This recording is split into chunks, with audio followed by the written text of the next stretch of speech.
Welcome back to the Reading and Writing podcast. My guest today is Garon, author of the Night Lord series. His latest novel is Night Lord Fugue. Garon, welcome to the podcast. Hi, Jeff. I'm glad to be here. Thanks for having me. Absolutely. Well, if someone hasn't yet heard about your new novel, Night Lord Fugue, yet, how would you describe the novel?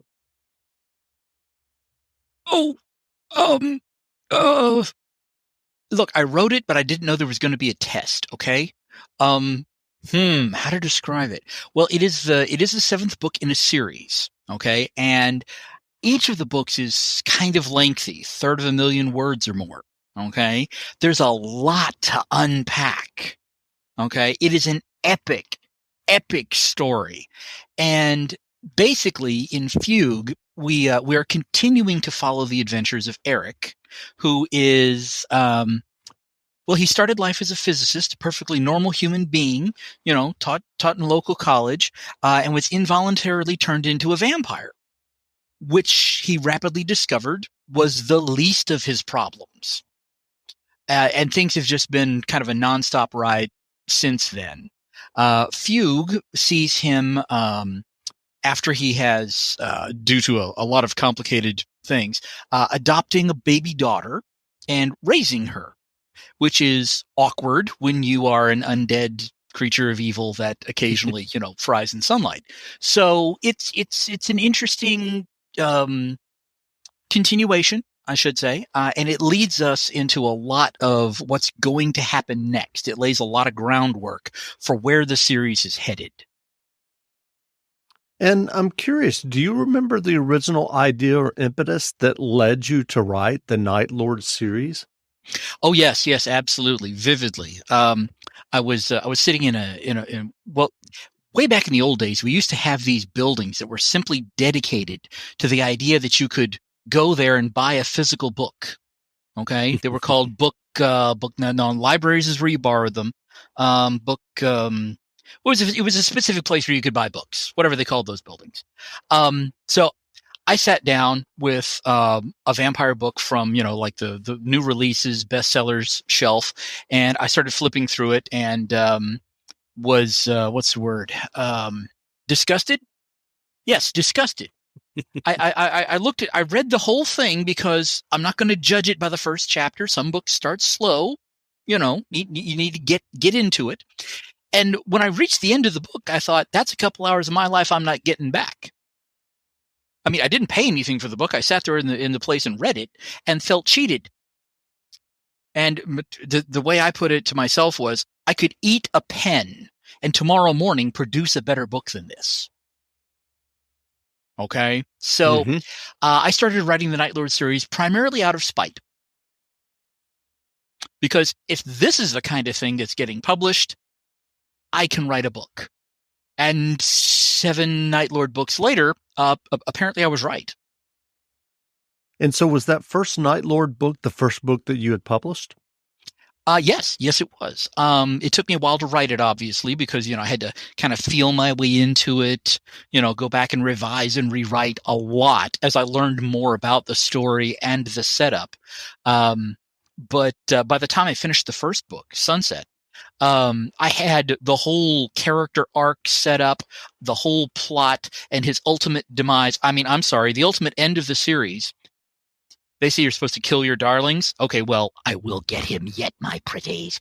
But still, he's very hard to kill on a permanent basis. But I had the whole thing sorted out by the end of the first book, and well, I had a lot of first book to work on it. Again, third of a million words or more for each of the books in the series. They're tomes. They really are. And were there authors? I mean, you talked about this one experience of reading a vampire novel that you didn't like. Mm-hmm. Were there authors that you had read before the Night Lord series that did inspire you? Oh, yes. I was inspired in many ways by just all sorts of authors. They say imitation is the sincerest form of flattery. And I always liked Tolkien, obviously, but also Pratchett. Sir Terry Pratchett and Neil Gaiman and Robert Heinlein, Roger Zelazny, Doc Smith and his whole Lensman series. More modern authors, Stephen Bruce, David Drake, just a whole slew, of sci-fi and fantasy, and of course, obviously classics. Bram Stoker, kind of the quintessential Dracula vampire novel there that inspired so many other people as well. So yeah, I mean, a lot of these authors kind of, came together in my experience and were, I don't want to say models, but perhaps inspiration for how I wanted to write a story.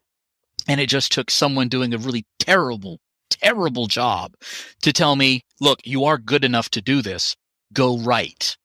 Because until then, everything I'd ever written, I compared to the greats and obviously suffered by comparison.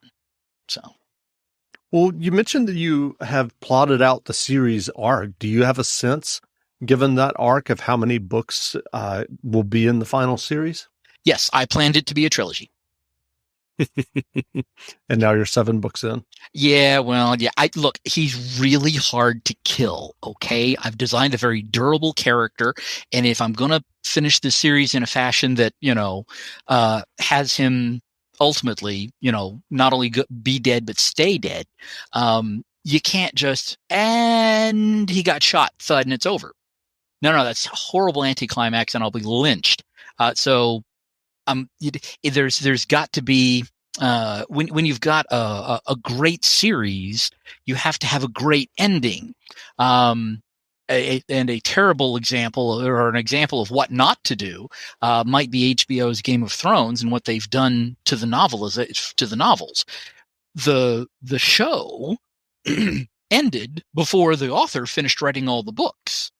And you could see kind of a decline in the intricacy and the quality of the ending compared to, the stuff that George R.R. Martin actually had more of a hands-on thing with.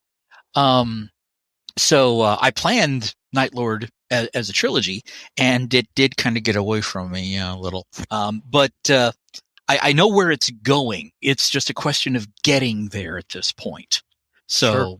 We're closing in on the ending, and I think I've got a pretty good beat on how this is going to happen. So next book, maybe the book after, but I'll get him. I will. So are you working on the next Night Lord novel now? Yes, I am. In point of fact, I'm sitting in front of my computer for this, and that's the file that's open. And do you have a sense of when that might be published? Yeah, the problem is, since I'm an indie author. Okay, I don't have some publishing house going, where's the book? Where's the book? Where's the book? Okay. Yeah, Douglas Adams said that he loved deadlines. They made a wonderful whooshing sound as they went by. And I don't really have a deadline as such. I finish the book when the book is finished. But the process for me involves writing the whole book. I've told the story. Great. Now that I've told myself the story, and I have my first draft of the entire book, I loathe it. It's horrible. This is as awful as it will ever get. And I'm glad of that because it can only get better now. So I go back through the whole thing, quote, fixing it, unquote. Kind of like how a sculptor will start with a big block of stone and get it roughly the right shape and go, that's a terrible sculpture. And then start chipping away tinier pieces until they're down to what is it? Sanding, grinding, polishing until it's absolutely the way they want it. And that's the phase I'm in at this point. As a result, I don't know when I'll be done with it. I'll be done with it when I've either got it the way I want it or I'm absolutely sick of still working on it. Hopefully the first one. Sure. well, what writing advice would you offer for those who are working on their own stories and novels? Well, I already mentioned first drafts, okay? And I come back to that a lot whenever anybody wants to talk to me about, how should I do my novel? How should I write this? Do you have any advice? It's always look at your first draft as dumping sand into the sandbox. Okay. The neighborhood cats are going to make their contribution, and you will find those as you are making your sand castles. Okay. That's just the way it is. All right. Your first draft will be awful. Accept that. Own it. Okay. No one's ever going to see the first draft. You can make it as awful as you want and accept it. Be happy that it's awful because you now know exactly what not to do. You've told yourself the story. You've got the thing there, and it's no longer a blank page going, well, no, you have a story. Now you can go back and tinker with it. You've built the house. Now you can decide, wait a minute, shouldn't the laundry room be on that side of the house? I need another bathroom. I'll put a bathroom here. You've built the thing, and now you can make it the way you want it. That's good advice. Thank you. Winter can wreak havoc on your skin. Hey, it's Kayla, and it's not just the weather, but as a new mom, I've seen my skin change in ways that I'm not too happy about. But that's where the Skin Center has you covered. Their most popular treatment is Botox because they're the best at it. They've been ranked a top 10 provider in the nation by Allergan Aesthetics, the makers of Botox. And their best facial is what I got. It's the Hydrofacial. It exfoliates, extracts, and hydrates all at once. So save your skin from these winter blues and DM at the Skin Center MD on Instagram and mention code Kayla to get $100 off your first Botox or filler treatment or any skincare package. Well, what recent novels have you read that you enjoyed? Oh, recent novels. Well, I have been kind of busy, focused more on living in my own little world of unrealistic expectations because, well, I'm a writer and that's what I do. I have read, I usually keep up, obviously Sir Terry Pratchett is no longer with us, so there's not a whole lot that he's producing at this point that most people can read, unless, you've got your Ouija board and a lot of patience. Let's see. Terry Pratchett's Snuff, I think, was the last thing he put out, and I enjoyed that. Mm-hmm. There are a couple of anthologies of various science fiction that's come out. Most of the stuff I've read, though, is, a few years old. Mm-hmm. I don't do a great job keeping up with other authors at this point because, again, I have this world living in my head that, doesn't really want to make room for other things. Yeah, that's it. That is kind of a problem, but sure. I will go back and I will reread, things like, the Silmarillion, some of the stuff by David Brin, some of the Dragonlance, Margaret Weiss, Tracy Hickman stuff, mm-hmm. And of course Julian May and her saga, The Pliocene Exile. Stuff that just, I've read it before. I may have read it 100 times, but you know what? No matter how many times I read it, I enjoy reading Children of the Lens. So I'm going to read that. I will like that. I will enjoy having had that experience, and it may remind me of some of the themes and some of the concepts that, and in some cases the techniques that the author was using, and I draw inspiration from these more classical. If I can, if that's not the wrong word, again, I'm a writer. You should be able to use the right word. Yes, but I haven't had a chance to look it up. I'm making this up as I go. You see, first drafts. That's what happens. But from these older, more classical, if you will, books and stories that deal with, themes and techniques and so on that may not be terribly modern, but are perhaps instead somewhat timeless. Sure. Well, where can people find you online if they'd like to learn more about you and your Night Lord series? I suggest Google. Google's easy. Just put my name in, Garon Whited. You'll get the Facebook group. You'll find my website, garonwhited.com. You'll put my name into Amazon. everything I've written will come up. There's several short stories. There's a straight-up fantasy novel called Dragon Hunters. There's a post-apocalyptic, very cheerful post-apocalyptic sci-fi novel called Luna. Let's see. I'm also on Twitter. I may have an Instagram account.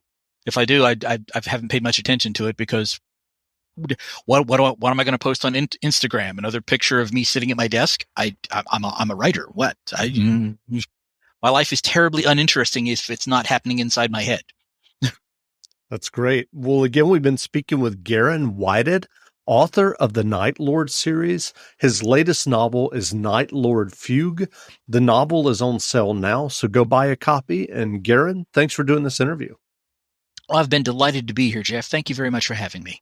Great. Now, stay tuned for a brief excerpt from the audiobook of Garon Whited's novel, Night Lord Fugue, narrated by Sean Runette, available from audible.com. Philosophical question. In my travels through the multitudes of worlds of if, I have seen many things, some that were, some that are, and some that have not yet come to pass. Even in only the worlds of earth, there are many themes, played again and again, with variations, great or small. I, too, have returned to the familiar, over and over, when perhaps a more adventurous soul would have ventured into far horizons. There are so many possible worlds of earth, spreading unchecked like a vine untended by a gardener. Is this by design? Or has the gardener obtained the fruits he desired and left the garden to grow wild and full of weeds? I have no way to tell, for a vine untended knows nothing of the gardener save, perhaps, the fact of a planted seed. If God does not play dice with the universe, does God instead permit all things?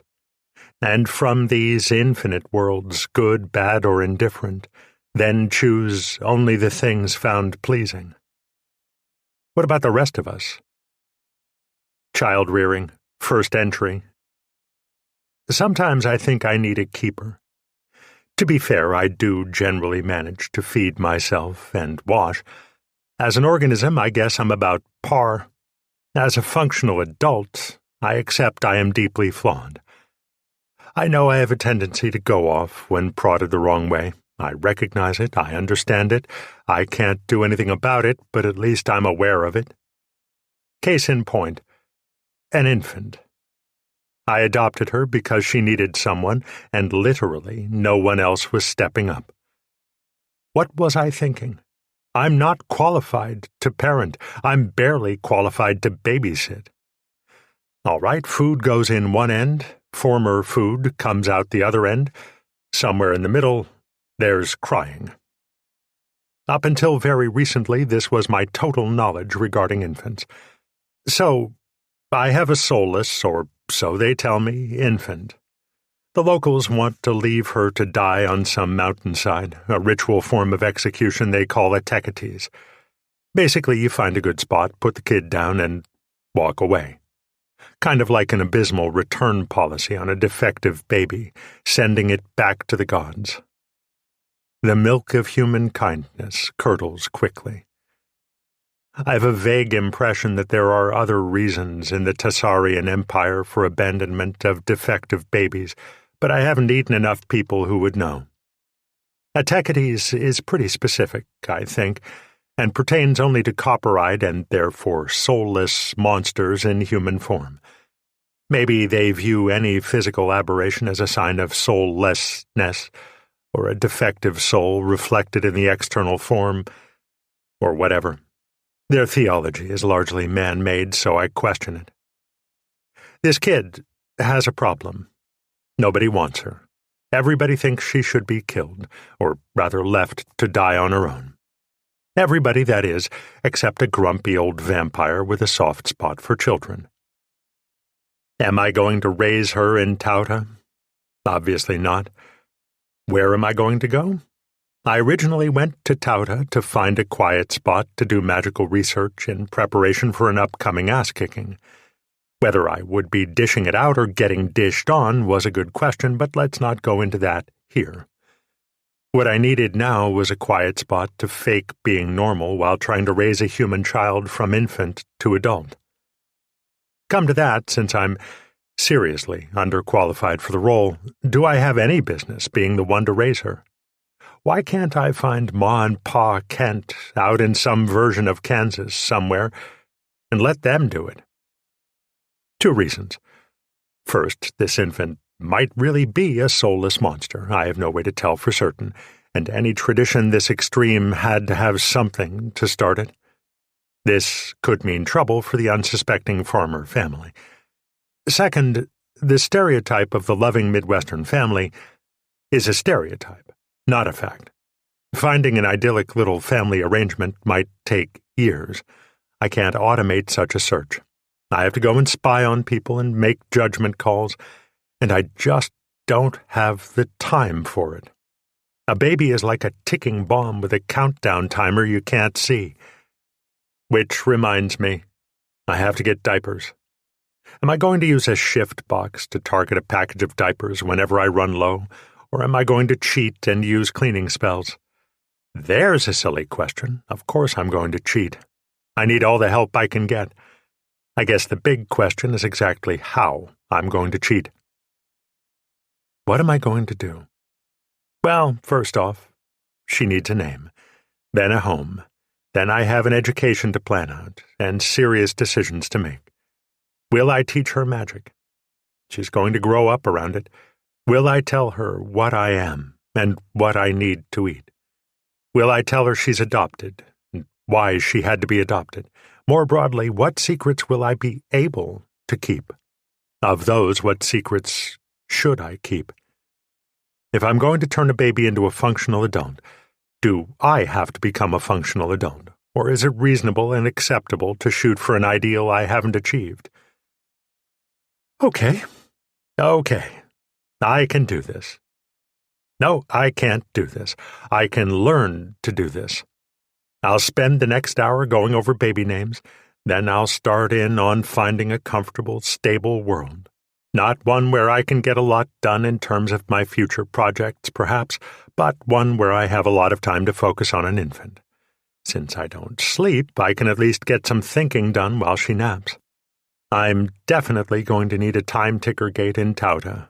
Maybe I can do the child-rearing thing in a day or 2 of Tautan time and come back. It's a shame temporal differentials are so unpredictable. Still, I can drastically increase the ratio between Tauta and wherever we wind up. All right, let's get this kid a name. Then I probably need to start a logbook for charting progress, noting milestones, and otherwise keeping track of how the kid is doing. I need a spreadsheet. But for now, she really needs a name.